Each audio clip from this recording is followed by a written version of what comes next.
Hello friends, welcome back ಸನ್ YouTube channel. Friends, ಯಾರಲ್ಲಿ ಇವಾಗ JNM first year, second year, final year ವಿದ್ಯಾರ್ಥಿಗಳು exam ಬರೆದು ರಿಸಲ್ಟ್ಗಾಗಿ wait ಮಾಡ್ತಾ ಇದ್ರಿ, ಅಂಥ ವಿದ್ಯಾರ್ಥಿಗಳಿಗೆ ಗುಡ್ ನ್ಯೂಸ್ ಅಂತ ಹೇಳ್ಬೋದು. JNM ಬೋರ್ಡ್ ಕಡೆಯಿಂದ ಅಫಿಷಿಯಲಿಯಾಗಿ ರಿಸಲ್ಟ್ನ ಅನೌನ್ಸ್ಮೆಂಟ್ ಮಾಡಿದ್ದಾರೆ. ಇವಾಗ 5ವರೆಗೆ ಅಫಿಷಿಯಲಿಯಾಗಿ ರಿಸಲ್ಟ್ನ ಅನೌನ್ಸ್ಮೆಂಟ್ ಮಾಡಿದ್ದಾರೆ. ಯಾರು ಇದುವರೆಗೂ ರಿಸಲ್ಟ್ನ ಚೆಕ್ ಮಾಡ್ಕೊಂಡಿಲ್ಲ, ಹೋಗಿ ನೀವು ವೆಬ್ಸೈಟ್ ಮುಖಾಂತರ ರಿಸಲ್ಟ್ನ ಚೆಕ್ ಮಾಡ್ಕೊಬೋದು. ಆಲ್ಮೋಸ್ಟ್ ಆಲ್ ಸ್ಟೂಡೆಂಟ್ಸು ಕಮೆಂಟ್ ಮಾಡ್ತಾಯಿದ್ರು, JNM ವೆಬ್ಸೈಟ್ ಓಪನ್ ಆಗ್ತಾ ಇಲ್ಲ, ರಿಸಲ್ಟ್ ಚೆಕ್ ಮಾಡೋಕ್ಕೆ ಲಿಂಕ್ ಸಿಗ್ತಾ ಇಲ್ಲ, ಯಾವ ಥರ ಚೆಕ್ ಮಾಡ್ಕೊಬೇಕಂತ ಭಾಳಷ್ಟು ಜನ ಕೇಳ್ತಾ ಇದ್ರಿ. ಅದಕ್ಕೆ ನಿಮಗೆ ವಿಡಿಯೋ ಮುಖಾಂತರ ಸಂಪೂರ್ಣವಾಗಿ ತಿಳಿಸ್ಕೊಡ್ತೀನಿ. ಫ್ರೆಂಡ್ಸ್, ಫಸ್ಟ್ ಟೈಮ್ ನಮ್ಮ ಚಾನಲ್ ವಿಸಿಟ್ ಮಾಡಿದರೆ ಪ್ಲೀಸ್ ಒಂದು ಲೈಕ್ ಮಾಡಿ, ಶೇರ್ ಮಾಡಿ, ಸಬ್ಸ್ಕ್ರೈಬ್ ಮಾಡಿ.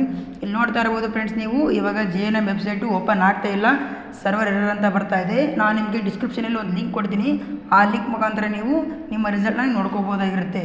ಸರ್ವರ್ ಫುಲ್ ಬ್ಯುಸಿ ಇದೆ. ಏನಕ್ಕೆ ಅಂತಂದರೆ ಭಾಳಷ್ಟು ಜನ ವಿದ್ಯಾರ್ಥಿಗಳು ಎನಿ ಟೈಮ್ ರಿಸಲ್ಟ್ನ ಚೆಕ್ ಮಾಡೋದ್ರಿಂದ ಫುಲ್ ಸರ್ವರು ಬ್ಯುಸಿ ಆಗ್ತಾ ಇದೆ. ಅದಕ್ಕೆ ವೆಬ್ಸೈಟ್ ಕೂಡ ಓಪನ್ ಆಗ್ತಾ ಇಲ್ಲ.